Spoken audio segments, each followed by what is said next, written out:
Coming up on this episode of the Roundtable. There's this technological issue. I mean, basically, Biden is reinforcing the message coming down from the military and from the spy community that Americans should be in a state of slavish dependency on their technological innovation. You know, it's not like it was in the old days where tinkerers and private citizens would sit around trying to solve problems and come up with cool things like the light bulb. Basically, all of the technology that has come to us over the past 20 years, plus under the auspices of technological innovation, that stuff has come from military research and development. And sometimes it's discarded military technology, or they try something that doesn't work, so they bump it down to the private sector. I mean, that is not how America came to be great.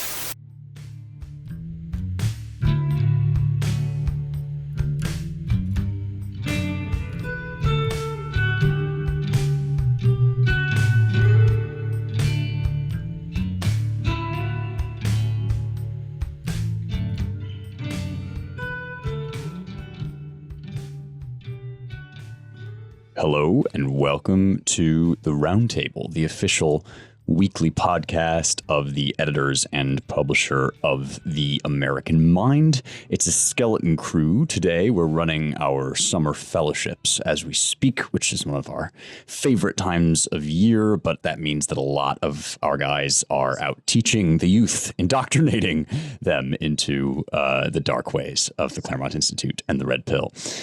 This is part of our ongoing effort, of course, to countermand other forms of indoctrination that we consider more pernicious, and hopefully we're not actually indoctrinating them so much as educating them on the true meaning of the American founding and the American ideal. In any case, you're stuck with me, as happens when Ryan is out. You're stuck with me as host. I'm Spencer Clavin. I'm the features editor of The American Mind and the associate editor of the Claremont Review of Books. I am joined today by our managing editor, Seth Barron, all the way from New York, and our executive editor, James Poulos, who, out of the sheer dedication to the Roundtable and the American Mind, is live casting from his car. So if you hear people screaming in flames by the side of the road in the background, that's just James driving the California roadways, overtaxed as they are. Well, Tucker Carlson has claimed that the NSA is spying on him. This is a really shocking allegation, except that it sort of fits nicely with a lot of what we've been talking about on the American Mind. It's one of those things that seems extravagant and insane, except also we've been warning about and will continue to warn about the seriously dedicated and quite pernicious attempts on the part of the Biden administration and the Democrats more generally to criminalize right-wing thought, to make it an object of state surveillance, and to weaponize the full apparatus of the state against half of the American people. We're going to be releasing a feature about this very, very shortly. So stay tuned for that and for more commentary on the Biden administration's so-called strategy for countering domestic terrorism. Domestic terrorism meaning essentially anything to the right of BLM. For now, though, here's this claim that Tucker made. The Biden administration is spying on us. We have confirmed that. He has said, Tucker went on his show with his uncountable number of millions of viewers and said that he had been contacted by a whistleblower and that the NSA, the National Security Agency, is monitoring our electronic communications and is planning to leak them in an attempt to take this show off the air. There is a high degree of many people listening to Tucker Carlson find this incredibly plausible, even though it's a developing story. We don't know actually what's going to come out, if anything, if we'll ever get answers here. But of course, the predictable reaction from sites that covered it, you know, CNN, for example, here's the headline: Tucker Carlson claimed the NSA is spying on him. Even his own colleagues don't seem to believe it. So as always, when something like this comes out, the next thing that happens is you are made to feel stupid and insane for even entertaining the idea. Now there's a statement from the NSA itself, which is kind of a remarkable development. They put it out in a screen cap on Twitter, and I'm going to read it in full and then hand it over to the crew to see what they make of it. On June 28th, 2021, Tucker Carlson alleged that the National Security Agency has been, quote, monitoring our electronic communications and is planning to leak them in an attempt to take this show off the air. This allegation is untrue. Tucker Carlson has never been an intelligence target of the agency, and the NSA has never had any plans to try to take his program off the air. NSA has a foreign intelligence mission. We target foreign powers to generate insights on foreign activities that could harm the United States. With limited exceptions, e.g. an emergency, NSA may not target a U.S. citizen without a court order that explicitly authorizes the targeting. This has been the subject of much Twitter scrutiny, as you may imagine. People have pointed out, for example, that the one allegation that seems to be untrue is masking over a number of allegations that Carlson made. There's a lot of vagueness in this language, and the caveat that NSA may target a U.S. citizen in an emergency rings particularly hollow when we've just been through over a year of emergency declarations, emergency powers, and emergency interventions into / affronts against our constitutional rights. At this point, guys, I would like to hear from you and what you make of all this. Is Tucker Carlson being spied on? So this is a FBI whistleblowers, right? Is Tucker's claim is that he's not just making this up. It's not some random person. This is actually coming from people who would know, right? So I mean, Seth's a New Yorker. New Yorkers in the know are aware that links between sort of city officials and intelligence officials can actually be thicker than they might first appear. I mean, as far as we all know, Anthony Weiner's laptop is still in the custody of the FBI field office in New York. The NYPD itself has, my understanding is NYPD has been used in the past as a way of conducting sort of domestic intelligence operations after the Church Committee laid down the law and said, you can't have U.S. agencies sort of spying on their own citizens. There are always workarounds. If something is deemed a matter of national security, all kinds of magical doors open.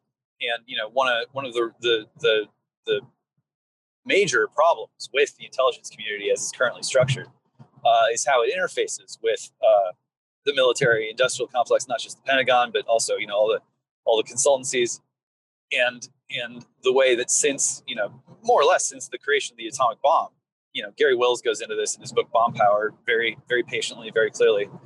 Sort of a parallel government was set up, a government within a government, to maintain and protect and deploy America's thermonuclear capability.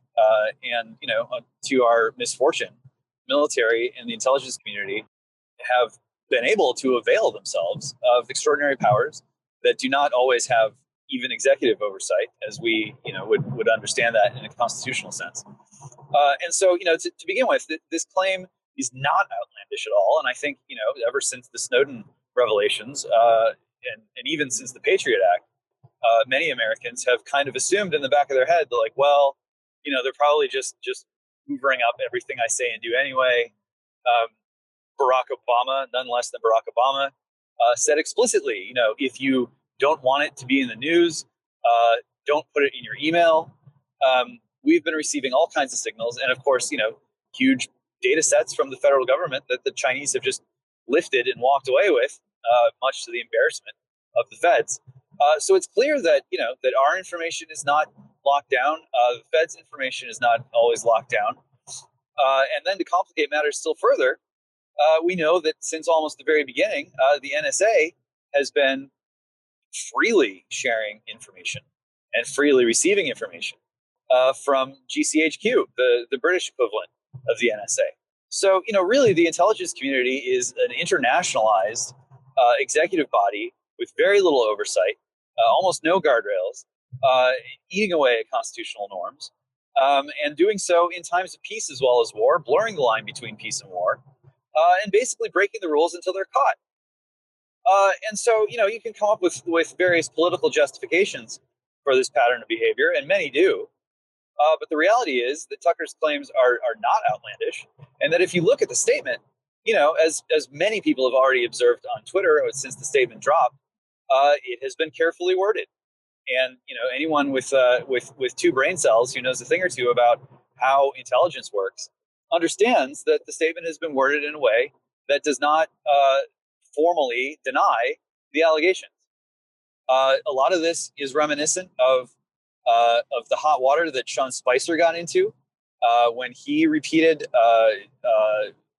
claims made by Judge Napolitano back on his Fox News show during the Trump years, where once again, he had well-placed sources, and the sources said that that in an effort to avoid entangling the U.S. Spy network too deeply, Barack Obama basically went to GCHQ and said, "Hey guys, do me a solid and monitor Trump for me, so that basically our tracks are covered." So Spicer repeated these allegations, and within a matter of hours, I think it was 1 or 2 days, H.R. McMaster, if I'm remembering the story right, basically grabbed Spicy by the ear and dragged him in front of the cameras and said, on behalf of the United States government, we apologize for creating the impression that we thought the kingdom of Great Britain was spying on the president. But the reality is, what is the point of having something like Five Eyes if you can't find ways of monitoring what's going on in your own country? Is how a sort of hard-nosed spy master would probably phrase the problem. If you have this globe-straddling intelligence network, if you find yourself in a situation security-wise where you feel like you need that globe-straddling security network, then it would be almost an insult to the whole concept of a powerful global intelligence network if the member states couldn't actually put a spotlight on dangerous activity going on within their country. It's all very logical. Of course, the one problem is, is it constitutional? Is it consistent with our form of government? Do we live in a regime where liberty is secure and where natural rights are protected if our intelligence community can operate with impunity and can internationalize itself and is full of people who can never be removed from office, people who are completely opaque to the American people? Voters don't even know who these folks are. Is that America anymore? Regardless of what the logic of robust spycraft would tell you to do. So this isn't going away. And back in the day, it used to be more folks on the left who were appalled by the idea of a military-industrial complex and a security state gone wild, unaccountable. Steve Saylor said, the Cold War was really a war for control of the global left. I think there's more than some cheeky wisdom in that. I think that what we're seeing right now is sort of a digital war right now for control of the global left. And so I think that, from the beginning, a lot of these unelected guys burrowed deep in the halls of power have been looking for ways to reconcile, to bring together the problem of America and the problem of the world as they see it. And the magic key for them was something that would allow them to sort of take control of the American left and the global left at the same time.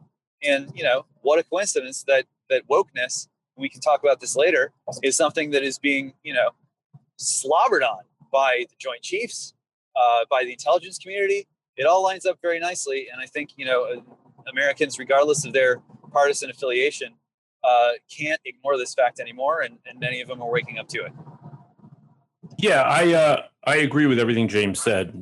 Basically, regarding the NSA's statement, I mean, just two things stick out. One where they say, "Oh, well, we don't investigate U.S. citizens; we investigate foreign powers." Well, as we saw under Trump, like the intelligence community, as it were, has all kinds of loopholes to that designation. I mean, essentially, Tucker Carlson's already been accused of operating as a foreign agent. So any tenuous association you can make between an individual and a foreign citizen essentially makes them, brings them into the web of investigation. Also, the idea that, I mean, I believe the statement said, well, we can't do it unless a court authorizes it. Well, we already saw that the FISA court will authorize anything based on the most, transparent premises. So, look, I mean, whether the NSA is spying on, I mean, I would be surprised if they weren't, basically, but it certainly doesn't seem like it's preposterous. I think it's amusing that the rest of the media is rushing to, tinfoil hat Tucker, imply that he's some kind of paranoid conspiracist lunatic, that his entire show and public image is based on him spouting nonsense, because of that libel case where that defense was used, that they that reasonable people don't take all of his statements at face value, which just means that yes, he exaggerates at times because it's an opinion show. It's the same argument that the New York Times uses and that Rachel Maddow uses. So obviously they want to marginalize him and paint him as a lunatic. And this, they'll just feed this into that. The other thing I think is great is this idea. I mean, as long as I can remember, the left, like the Oliver Stone left, the Mark Lane left, the Noam Chomsky left, the Jane Fonda left, the Ed Asner left, has despised the FBI and the CIA. They've always stood against them. They've always said that this is like a huge danger, this unelected intelligence behemoth that exercises all this control, that assassinates democratic presidents, that undermines, Black liberation.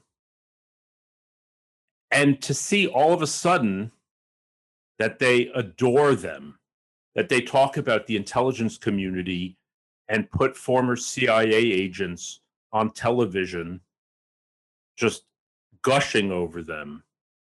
It's kind of similar to the way in which, until very recently, seems like yesterday, Democrats and the left generally were against money in politics. Wasn't this a big thing for a long time? Yes, I recall this. And I think it's part of what you're describing, Seth, is part of a couple trends generally that we can take beyond this individual episode, right? One of them is the just absolute fawning adoration of power and authority all of a sudden, right? The left used to bill itself as the rebel gang of, unwashed hippies that could rush into the street and take down Big Brother. Now you have like Elizabeth Warren, dreaming of a day when sniveling little peasants can't heckle sitting senators. My goodness, sitting senators on Twitter, right? This is something she actually said, which betokens an attitude, not only is a fundamentally anti-American attitude, but just a general sense, right, that if you hold a high office in this country, assuming that you have the right opinions, then your virtue, your ascension above the common man is unassailable. And so, that is a kind of classic move of people who have guilty consciences, not to psychoanalyze my enemies. But the other thing that you're both, I think, identifying, right, is this kind of new rhetorical move that's just dropped as the left goes crazier and crazier. And maybe it's not really all that new so much as more brazen. And that is that they do things that are, in fact, outlandish, that you would never, ever have thought could ever have occurred in America. Somebody said in the various Twitter commentary on this, like, this is, for all the talk of literally fascism, right? This is literally fascism for the NSA to be spying on a private citizen. And yet, as I mentioned at the beginning, right, we can all believe that it's going on. Why? Because the language that's coming out of the Biden administration in this domestic terrorism strategy and in a number of other statements that they've made, basically pursuant upon January 6th, using January 6th as this Reichstag fire to clamp down the government power on really everyone that they dislike, right? That language has been so nakedly authoritarian, so sinister, so profoundly ominous, that we all, and in addition, those of us who are familiar with the history that James just outlined, right, we all know that they're perfectly capable of and willing to do this. The model for it already exists in the military, where because they can't technically spy on private citizens, they outsource this stuff to private firms. I think they're looking right now at a firm called Babel Street to surveil, to cleanse the military ideologically and to surveil social media posts and get all of this data and figure. So, there are a million different ways that the NSA could be doing this without officially doing it. The wording of that statement, as you both identify, makes clear that there is a veritable iceberg of caveats underneath it. It's a little bit murky and unclear, at least to me, which caveats they are or should be. Is it that we the NSA spy only on foreign agencies, but we certainly take a great interest in these other private firms that we just happen to have, deputized to do this? Or is it that, as Seth, you're indicating, we've basically identified Tucker Carlson as a foreign agency, as a foreign enemy for, however ridiculously we may have done this. All of this position is in place, but the rhetorical move is that you do these extravagant, insane things, and then when people express suspicions about that, you say, well, that's a crazy, that could never happen. That's just an outlandish conspiracy theory. And the right is, has its own dupes for this. I think we have on our side people who will say, well, that's just a tinfoil hat sort of theory. Except that, of course, it's happening right in the open. And if you identify it, it's the classic celebration parallax, a la Michael Anton, right? That if you're the one talking about it, then you're evil and wrong. But if somebody, who believes in it talks about it, then it's great and wonderful. Yes, it's happening. No, it's not happening. You're evil for talking about it. In any case, it's an intriguing new development in the kind of conspiracy theory world where we live, that now to be a conspiracy theorist is this low status thing, except that there are actual conspiracies going on, which to identify makes you sound like you're wearing a tinfoil hat, which is, you have to admire the rhetorical economy of that in some way, even though it's incredibly sinister. Yeah, I've been looking for not just instances of the celebration parallax to log in my mind, but for trying to find the steelmen of the celebration parallaxes. And from what I can tell, when it comes to the convergence of wokeness and militarism or technocracy, the strongest version of that kind of argument that I can glean from the discourse, such as it is, goes something like this. Of course, there's no conspiracy by unelected internationalized bureaucrats to change our form of government against the will of the people. And also, if we don't do this, we'll lose to China. I think really, if you really sort of cornered some of these people and tried to get them to give their best faith account of why what they're doing is right, warts and all, in the same way that, the Bushies during the global war on terror, before the domestic war on terror had been invented, said basically look, it sucks, but we have to cross over into the dark side and we have to remain there until further notice, because, we just can't have more planes crashing into more buildings. We can't have Americans living in terror. We can't lose the, third or fourth or fifth World War, whatever it is we're on now. I think if you cornered, some of these Joint Chiefs guys or whoever, Raytheon executives, hoisting the pride flag, they would basically say something like, well, we tried to encourage China's peaceful rise so that we wouldn't get in trouble down the road. And, well, nobody's perfect. And that's probably why we need to create machines that can rule us. But the long story short is, China has risen peacefully and is now a global adversary. And they're about to have breakout advances in technology that surpass even our own. And, our guys have warned for decades that we needed some kind of national service program because young Americans were increasingly alienated from their country and didn't feel that patriotic and weren't willing to serve and had no sense of sort of communal or collective loyalty, no solidarity. And wokeness is going to be that now. We're just going to hoist that flag.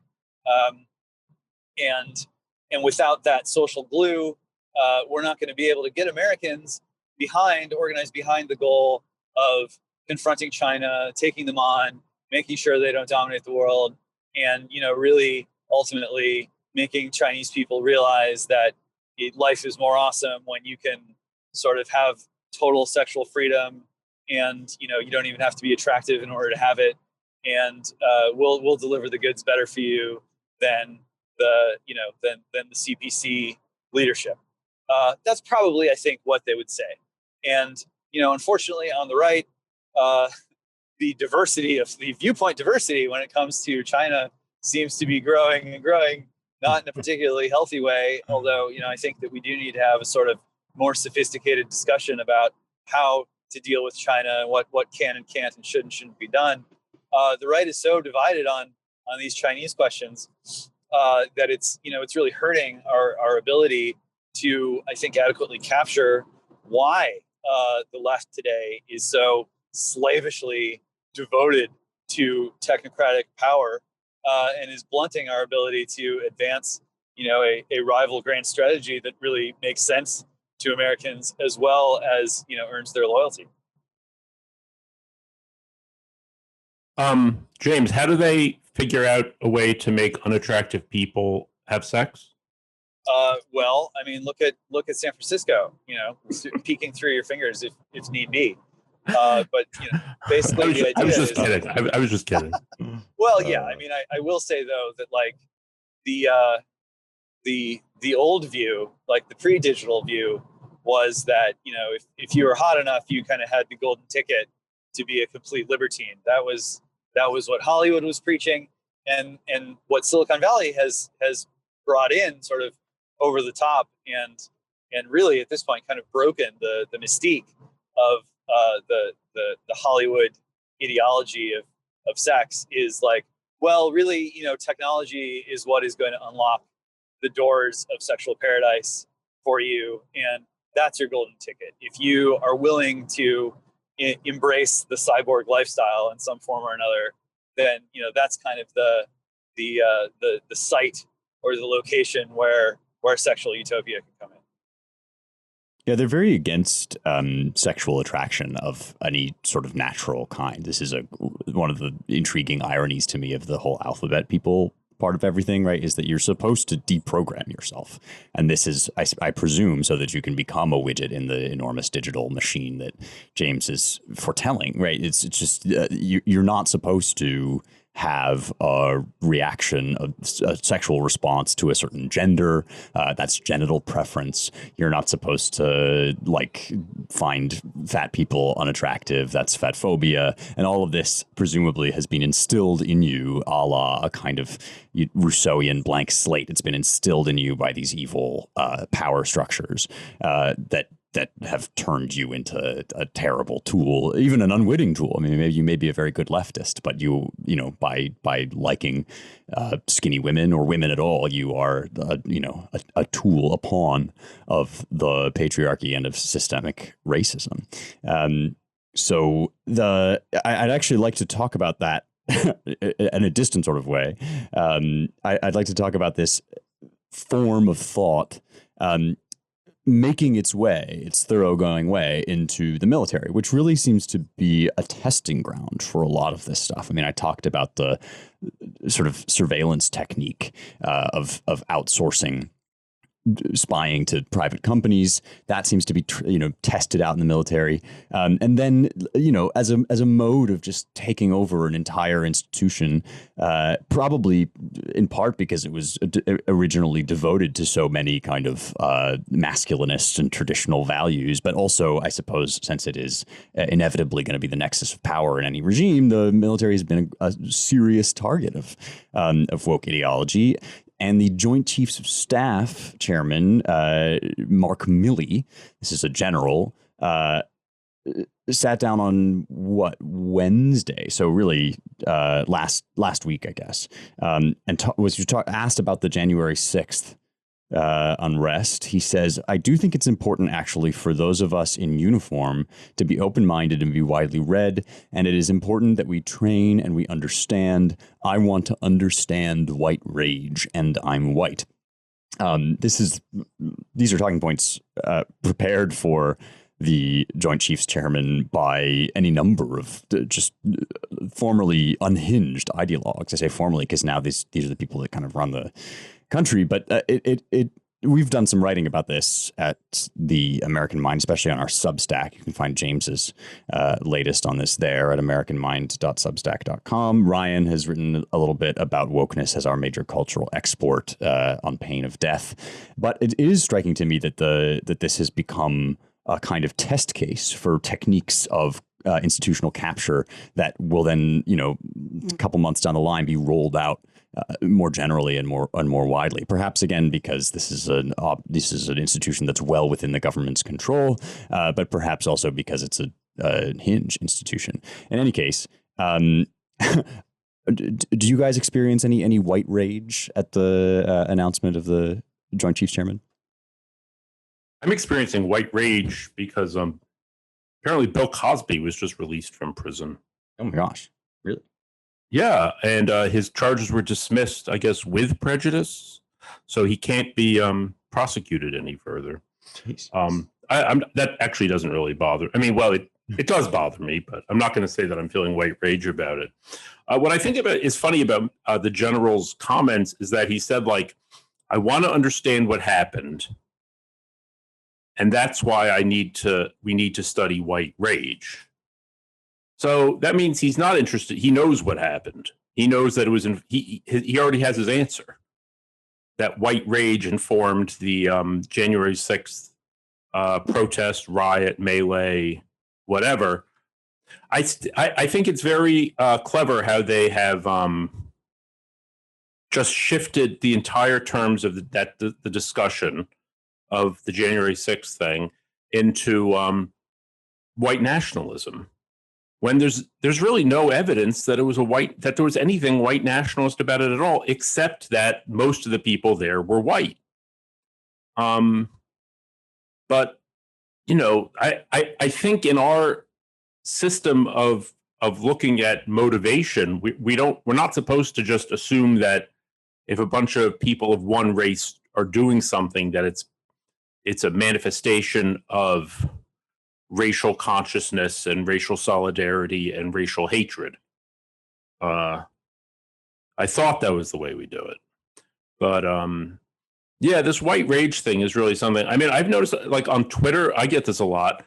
Like anytime I say anything, even just silly or just a comment, the go-to response is, why are you so angry? Why do you have so much rage? I see Tucker Carlson gets this a lot too. I guess it's just pure projection because the people who seem to have the rage obviously are on the other side. Yeah, I think this is a huge point. I mean, one thing that Milley could have said was, I want to understand what happened like over last summer. Obviously, it was a big deal, whether you're counting the damage in billions or whatever your measurement is. I want to understand it, so I want to read about black rage. I got to figure this out. And I think like sure, of course there's black rage. Like many things that have been done ostensibly with the interests of Black America at heart have not gone particularly well. In some cases, like the ostensible cure has been worse than the disease, and like all Americans, Black males are finding themselves in a society where masculinity is actively despised and where outlets for masculinity are fought against tooth and nail. Oh, don't be a priest, you're a child molester. Oh no, don't be a warfighter, you're killing brown people. Oh nope, can't be a father, that's patriarchy. You can go, can't be a businessman, that's greed, that's capitalism. We have to, so everywhere you turn, it's smash the men. And and Black men have suffered for that, as much as anyone. And so rather than expressing that kind of interest, because the answer to that, to the puzzle of Black rage, oh, why is this happening? Oh, well, it's because of whiteness. That's the explanation. Let's not look for other reasons. We're going to blame it all on whiteness. And so then the epistemological crisis is, oh, we must understand why whiteness is so evil. It must be white rage, but it's also white fragility. So, so the attack is whiteness embodies not just rage, but also fragility. And this is coming from the Joint Chiefs of Staff. Now, what would have been interesting is two alternatives, right? One alternative could be, well, I'm interested in learning about Protestant fragility because, if you look at what happened to mainline Protestantism over the past 50 years, it's really fallen apart. Now we have all these crazy ex-Protestants running around screaming in people's faces how they need to wear their mask and about how they're being triggered and, psychological trauma is being done to them because someone's exercising their free speech. What's going on with all these fragile, raging ex-Protestants? Maybe we should investigate like what's going on theologically that is bringing this about. That would have been an interesting discussion, not on the table. Another interesting discussion would have been, well, wait a minute, all of these accusations being leveled against Whitey, those could be leveled against the military-industrial complex itself. Once the atomic bomb is invented, the military is in having an identity crisis. Oh my gosh, suddenly all the budget is going to the nuclear program. The army budget dropped down, from a big majority to about 22% back in the 40s, late 40s. And since then, the only thing that the military has had to kind of convince itself that it isn't redundant and should still exist is basically an infinite blank check for research and development, which they've been using, however consciously, to try to come up with a weapon system that is more powerful than the bomb, but also more usable than the bomb. And really, if you look at all that R&D, what it ended up going into is computer technology and digital technology that is much more usable than the bomb because it can be deployed for psychological operations at home and abroad. And that's exactly what we've got now. And so, you look at the context between the intelligence community and the big social media platforms. You look at, the infinite budget that the Pentagon has and all of its subcontractors. And what you see is, a military that has felt very fragile after, the president of the United States had sole discretionary power to blow up the entire planet with the flip of a switch. Very fragile, very hurt ego. And, and not only fell on its face during Vietnam, but fell on its face even more so during the late lamented global war on terror. Finding out that, wow, a secular crusade against a bunch of jihadis, holy warriors, doesn't really work. Even if you had all the budgets in the world. So this huge pivot from, a sort of invade the budget, the bigger the bombs, pivot one war that we can win using the weapons that are at our disposal. It's basically psychological war against the domestic population. That seems to me to reflect just as well the dynamic between fragility and rage as anything. And of course, Milley doesn't want to have that conversation. You could talk on top of everything about Milley's own fragility, since he began his statements by saying, I personally find it offensive that we are accusing the United States military, our general officers, our non-commissioned officers of being, quote, woke. I mean, I think that in addition to everything, James, you've very eloquently outlined, right? The absolute cratering of elite credibility and the total slippage out from underneath them of any firm ground to stand upon to justify their ever increasing power over our lives, besides just their naked will to retain that power and the white knuckled grip they seem determined to hold on it, right? That has developed a great deal of elite fragility, wherein the mere claim to a title, the mere claim to occupying a position in American life, which once was a position of honor, is thought to be enough to protect you against a litany of a just grim litany of failures and disastrous spite, just pure indifference and arrogance, and a year's worth at least of open disdain for and destruction of the American people. There's an article, an essay really at Tablet called The War on Reality, and it's just a resume of disasters incurred by hard-headed and thoroughly dedicated anti-reality leadership on the part of COVID, right? People just destroying the country. There's no less blunt way to say it, right? People destroying the country on the basis of no evidence, often in the face of readily available evidence that people were perfectly able to see online, but were demonized for looking at and talking about. And the terrible disasters wrought just in that one area by people who occupy positions of power and authority and prestige. And so then, they get up on their stages and their day daises and they say, I personally find it offensive. I'm offended. So that's fragility and rage for you right there in one sentence. I'm offended that you would accuse somebody in my position, holding this role of authority. You would accuse me of being, quote, woke. How dare you even think of such a thing, right? Now let me talk about white rage. This is like all of this stuff, of course, it comes along with a certain degree of just daring you to object, daring you to respond, right? Because the implication of that assertion is I'm in power, you're not. And how dare you even suggest that I'm not using that power well or for the best interest of the American people? It is, I mean, it's profoundly sickening. Also, at this point, I suppose we should be used to it since it goes all the way up to the very height, the very top of the executive branch, among other places. We wanted to reserve a little bit of time today to chat about our president. It's hard to know where to begin. At this point, as Dave Rubin likes to joke, the scandal is the non-scandal. The scandal is that we have a person in the highest office in the land out here saying and doing things that would make even a remedially educated child embarrassed.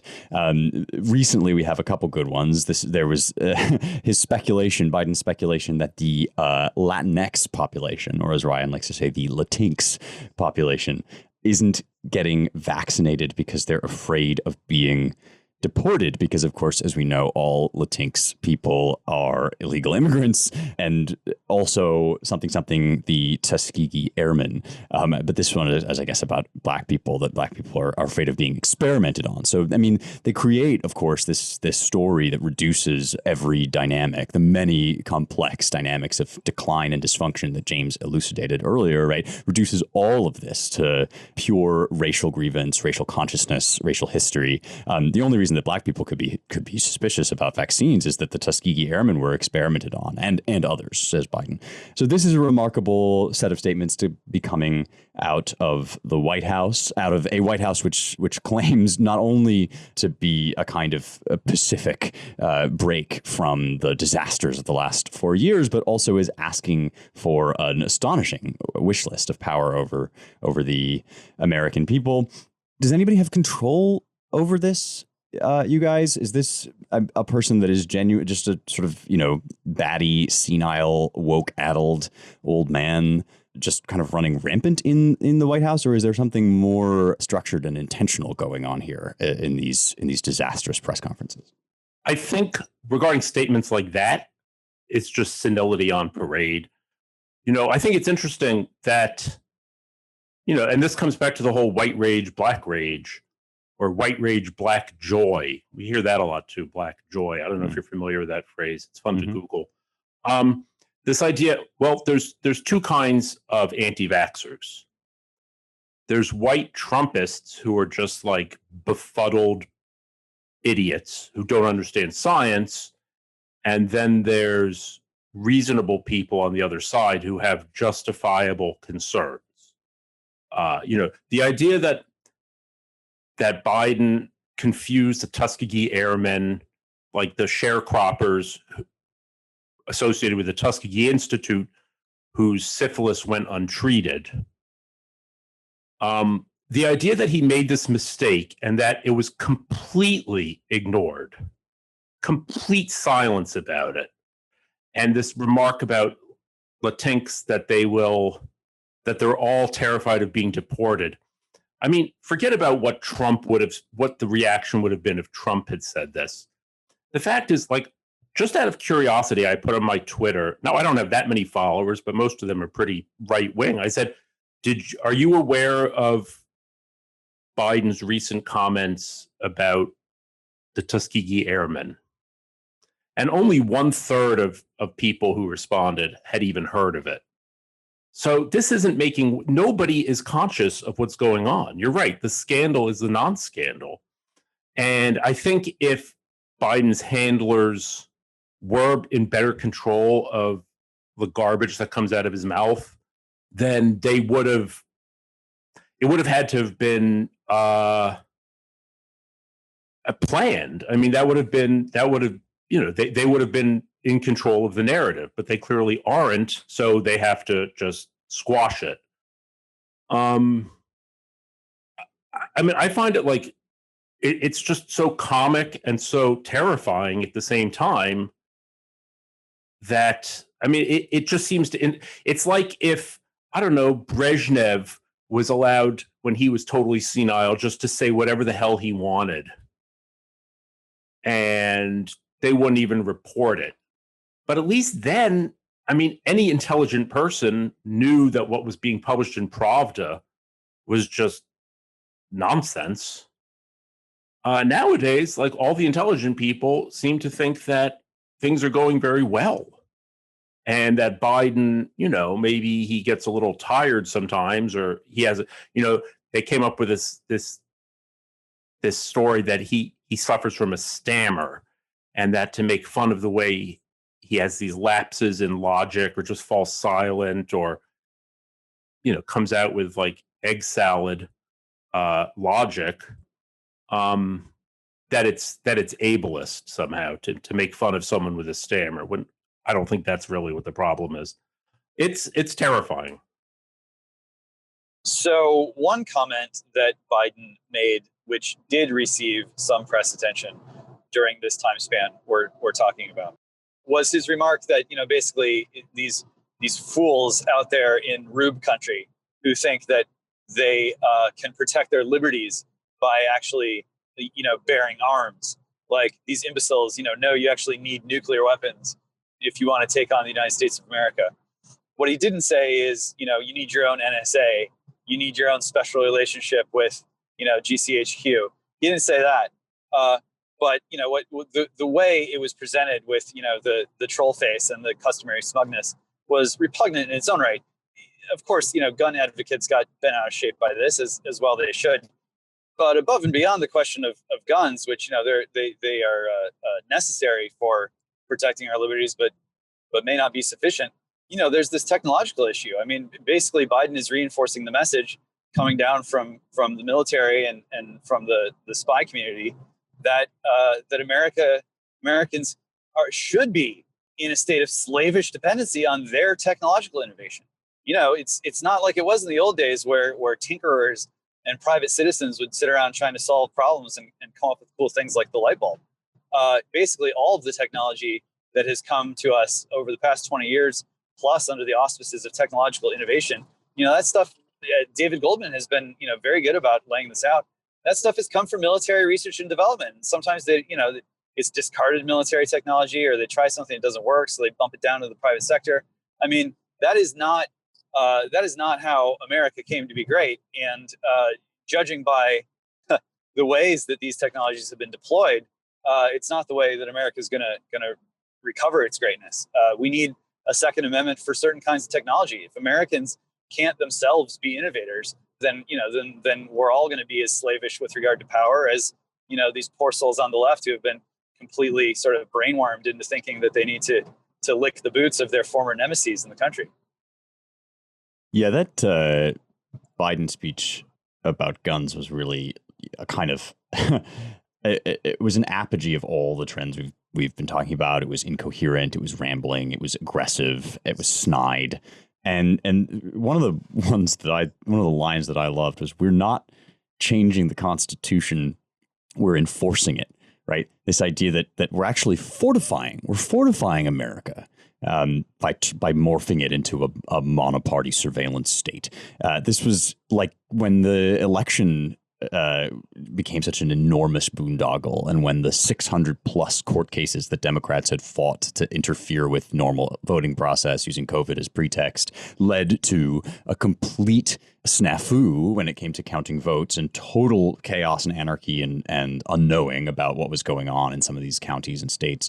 Well, then, you know, we were treated to statements about how what had happened was that election integrity had been fortified. It had been fortified in the months leading up to November of 2020. Now, I'm sure Seth is way better informed about this than I am. The mayoral election in New York City is undergoing almost an identical process. I mean, it's shocking to me just how sort of brazenly similar it is. What 135,000 votes were just sort of found to have been mistakes. It was just a test or something, so they have to erase them and start again. But it's taking forever, and all of this is fortification, right? Well, fortification of what exactly? Fortification of an America in which this elite ruling class will never ever be challenged again. I mean, they are so terrified by, and this is why Trump remains the great specter, not because of who Trump was or what Trump did, because of what he represents. He represents the fact that people simply stood up and said they would rather spit in the eye of the Bush, Obama, Clinton glob and of the sort of cratering of the middle class and of the exporting of jobs overseas, all of this stuff. They would simply rather spit in the eye of that than acquiesce and go gently into that good night. To me, one of the most chilling factors of all of this, and one of the reasons why we keep harping on a lot of this stuff, is simply that a lot of it is designed to produce complacency, right? A lot of it is designed to get us used to a situation in which the president stands up and says absolutely gobsmackingly ridiculous, incoherent, stupid things that imply a degree of totalitarianism, tech-fueled totalitarianism, which no American should ever accept, right? And then all the conservatives get mad and angry, and all the liberal outlets kind of like plaster it aggressively over their feeds, and then nothing happens, and everything is kind of normal, right? I mean, if you get up most places in America right now, there's just this frog in a pot kind of, well, this is just my life now. I just wear my mask because of the Delta variant, and I just do like listen to what comes out of Biden's mouth, and maybe I don't like it very much, but geez, there's not terribly so much that I can do about it. I mean, I think there is an incredible amount of the incredible effort being devoted to making it look as if this doddering buffoon who wants to take your guns away is actually just a return to normal. We're just back to normal. This is just kind of how things are. And so almost to some extent, we talk about this on this show all the time. It seems as if putting words to it and saying out loud what people are kind of maybe thinking in private is one of the most important things to do at the moment. If the 2020 election was completely secure and was in fact the best election ever, and the most rigorously transparent and locked down election, then why doesn't Trump get more credit for having fortified the whole system against Russian interference? I mean, in 2016, the Russians totally screwed up our entire system and allowed Trump to get in, through Facebook ads and all kinds of machinations. But then after Trump came in, he managed to lock everything down. And so the 2020 election was like perfect. That's what they say. So, I mean, it follows that he should get some credit.